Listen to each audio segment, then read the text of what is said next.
No niin, tänään taas testissä täytelakupala. Tosiaan kävin tässä hakemassa koirani kanssa tosta lähikauppasalesta. Maksoi €30. Ja tämähän on nyt vissiin 250 grammaa.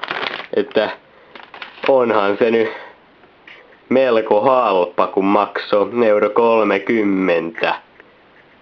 Niin, tosiaan asiaan nyt, että tänään päästäis niinku aiheeseen.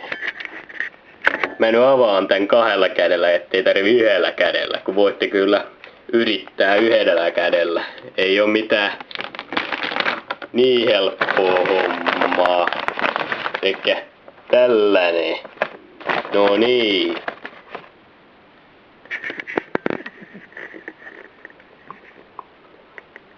Niin, no. Tosiaan, tää maistuu vähän Mad Grogilta. Että ihan okei. Hintasuhdelaatu nyt on aika huono, kun maksoi €30 tästä kusetuksesta. Niin, ja mun taustakuvakin on hyvin hieno tänään. Mitäs täällä näyttää? No ei tässä nyt oikein kameralla näy, mutta 21 astetta ja aurinko paistaa.